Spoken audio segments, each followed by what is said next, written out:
میری پیدائش کا دور آیا تو الحمدللہ چونکہ میں اکلوتا ابھی بیٹا تھا تو گھر میں فراوانی تھی، فراخی تھی، مالی کشائش تھی، لہٰذا اس قسم کی مشکلات مالی زندگی میں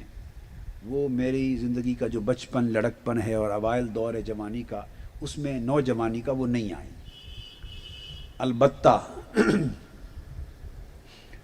جو چیزیں حصول تعلیم کے لیے اور حصول تربیت کے لیے جو تھا وہ گوشے ضرور بیان کرتا ہوں،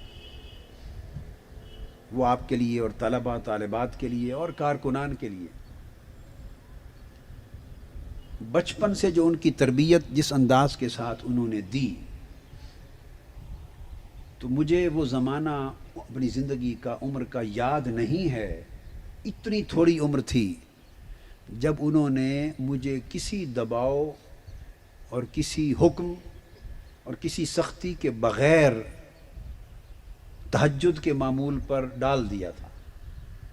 اور یہ پرائمری کلاسز میں سے کی کوئی زمانہ ہوگا، اور یہ اب سب کے لیے، مائیں بھی بیٹھی ہوں گی، والد بھی بیٹھے ہوں گے۔ سردیوں کی جب راتیں ہوتی تو مجھے یاد ہے کہ وہ سون حلوہ بنا کے رکھتے تھے گھر میں، میری والدہ ماجدہ، تو وہ گرم دودھ، ایک گلاس اور سون حلوہ یہ لے کے میرے کمرے کی طرف آتے تھے، اور میں ان کے قدموں کی آہٹ سے جاگ جاتا تھا، اٹھ جاتا تھا۔ وہ رکھ کے اٹھاتے نہیں تھے، آنکھ خود کھل جاتی تھی، اور جاتے ہوئے آہستہ سے کہہ جاتے، بیٹے یہ سردیاں ہوتی تھی، آپ کے وضو کے لیے پانی بھی گرم کر کے میں نے رکھ دیا ہے، اور یہ دودھ اور سون حلوہ بھی رکھے جا رہا ہوں۔ پر نکلتے ہوئے دروازے سے آہستہ سے اتنا جملہ کہہ جاتے، میں اٹھ جاتا تھا۔ اب یہ ایک تربیت کا انداز تھا، اور یہ ان کی شفقت تھی، کتنا درجہ ان کا، اور معمول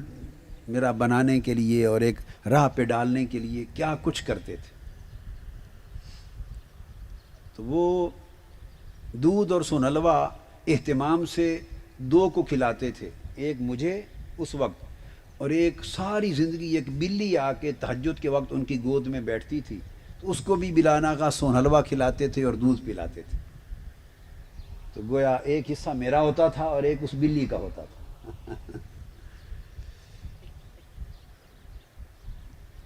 تو اس طرح ایک معمول شروع کروا دیا، تو زندگی ایک راہ پہ ڈھال دی۔